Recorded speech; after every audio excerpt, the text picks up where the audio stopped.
Bon, c'est parti. Donc, écoutons ensemble cette petite sortie médiatique de notre ministre de la Justice, Monsieur Constant Moutamba. Ce n'est pas long. Suivant. Je viens d'atterrir et croyez-moi, je règle cette affaire dans 2 semaines maximum. J'ai alerté. Tous se sont constitués contre moi. Voilà le résultat. Ça, c'est un sabotage des actions du chef de l'État. Et ça ne se passe pas comme ça. Chaque semaine, les magistrats envoient des détenus à Makala, sans tenir compte de la capacité des contournements de ceux. Et ça, c'est injuste. Vous venez ici, vous faites sortir des gens clandestinement. Ça, c'est un acte de sabotage, c'est pas de l'évasion. De toutes les fois où moi j'ai désengorgé, ils ont envoyé les doubles. C'est depuis que j'ai commencé. Combien de détenus ont été envoyés ici après le désengorgement? C'est là qu'on saura l'acte de sabotage d'où il est parti. Et on va sérieusement sanctionner. Monsieur le ministre, moi personnellement, ça me fait rigoler. Je vous donne un conseil, monsieur le ministre. On ne dirige pas par réaction. On ne dirige pas par un coup de marteau. C'est comme si on était dans une maison, on sent que dans la maison, il y a déjà inondation, et puis on attend pour commencer à colmater les brèches. Monsieur le ministre, non. Mettez l'émotion de côté, et puis agissez par anticipation. On voit clairement que le problème se trouve dans votre maison, c'est-à-dire dans votre ministère. Un gros problème dans votre ministère. Vous n'avez pas de contrôle de votre propre ministère. En dehors de tous les coups que vous pouvez recevoir, et vous le savez, que les coups, vous allez les recevoir. Vous en recevrez de tous côtés. Ça, vous devriez vous préparer à ça. Mais maintenant, le fait simplement que les prisonniers puissent s'échapper de leur prison démontre que vous ne maîtrisez pas votre ministère, vous ne maîtrisez pas votre équipe, vous n'avez pas le contrôle de votre personnel. Ça veut dire que votre personnel est géré par d'autres personnes, par d'autres institutions ou par d'autres instances. C'est là où vous devez exercer le travail. Et puis quand vous dites que vous allez frapper, c'est d'abord là-bas que vous commencez par frapper. Vous devez commencer par frapper. Désengorger les prisons, c'est quelque chose que vous deviez anticiper. Vous avez entre vos mains le travail à faire, vous attendez que vous agissez un peu comme par réaction.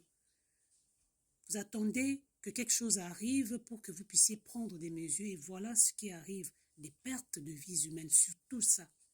En dehors de l'argent, en dehors des infrastructures qui sont par terre, mais des vies humaines qu'on est en train d'enterrer, ça là, c'en est de trop. C'est de la même manière que je reproche souvent mes frères et sœurs de nous plaindre de notre situation avec le Rwanda. Et nous avons vu notre président procéder de cette manière plusieurs fois, aller se lamenter, se plaindre, voilà nous sommes agressés, voilà nous sommes agressés. Nous ne sommes plus à ce stade, nous devons quitter ce stade. Nous devons réfléchir sur la manière dont nous devons agir pour arrêter l'agression. De la même manière pour vous, monsieur le ministre, vous devez agir, vous devez réfléchir sur la façon dont vous devez agir pour stopper cette hémorragie de surpopulation des prisons. Et puis, même là, c'est toujours des conséquences des problèmes qu'on est en train de vouloir résoudre. Pourquoi les prisons sont surpeuplées?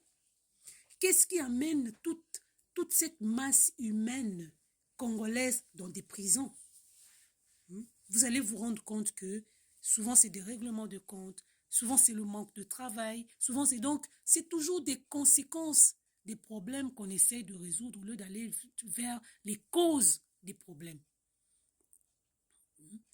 Les causes, c'est vraiment complexe parce que c'est vraiment chaque ministère qui doit travailler pour faire en sorte qu'il y ait moins de gens dans les prisons.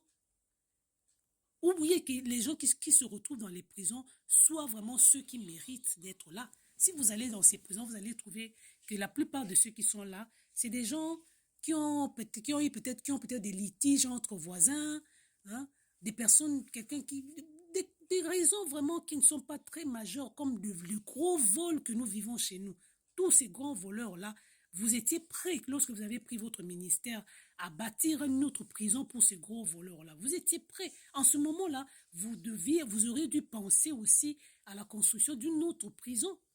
Mais vous avez pensé à la prison pour les gros voleurs de l'État, ceux qui font dilapider des milliards et des milliards de dollars, qui peuvent changer le cours de l'histoire du Congo en 2 mois, par exemple. Vous ne l'avez pas fait. Voilà le moment où vous devez commencer. Vous devez frapper d'abord ceux qui travaillent pour vous. Il semble que le directeur de la prison s'est enfui. On ne sait pas où il est parti. Est-ce que c'est vrai? Est-ce que ce n'est pas vrai? Et pour quelle raison il est porté disparu? Certainement parce que il y a eu quelque chose. Quelqu'un l'a influencé, quelqu'un lui aurait peut-être, quelqu'un l'aurait corrompu, etc. Voilà les choses qui se passent chez nous, monsieur le ministre. Alors, commencez par éduquer l'équipe avec laquelle vous travaillez. Parce que si les portes des prisons se sont ouvertes sans votre autorisation, ça veut dire que vous n'avez pas de contrôle sur tous ceux qui gèrent la prison. Ça veut dire que ce sont d'autres personnes qui donnent des instructions à votre place. Voilà les trous que vous devez commencer d'abord par boucher. Et si vous frappez fort de ce côté-là, une bonne partie de votre travail sera déjà une réussite. Alors, moi, là où nous sommes rendus, nous ne sommes plus au stade des lamentations comme nous le voyons dans ce gouvernement. Passez aux actes. Vous nous avez donné 2 semaines. Nous attendons, au bout de ces 2 semaines-là, des actions correctrices. Là, en ce moment-là, vous allez avoir beaucoup plus de crédibilité encore. Alors, ne pleurnichez pas. Passez plutôt à l'action et frappez surtout, frappez fort en commençant par vos conseillers. Comment ils vous orientent? Quelle est cette équipe de renseignement que vous avez? Parce qu'une information d'une telle envergure, vous ne l'aviez pas, monsieur le ministre, c'est grave. Avant que la prison ne s'ouvre, vous auriez dû avoir même une fuite d'informations qui vous alerte que voilà un coup qui se prépare. Vous n'avez pas été au courant de tout cela. Et pourquoi vous payez tout ce monde autour de vous? Si vous n'avez pas ce genre d'informations capitales qui vous alerte que voilà quelque chose qui va arriver demain, jusqu'à perdre autant de monde, jusqu'à avoir autant de dégâts en vies humaines et en infrastructures, c'est très très grave. Dans des pays normalisés comme l'Occident, vous deviez démissionner. Mais nous ne sommes pas en train de vous demander de le faire. Nous voulons vous donner soit le bénéfice du doute ou un peu de crédit. Faites quelque chose au bout de ces 2 semaines, monsieur le ministre, et démarquez-vous.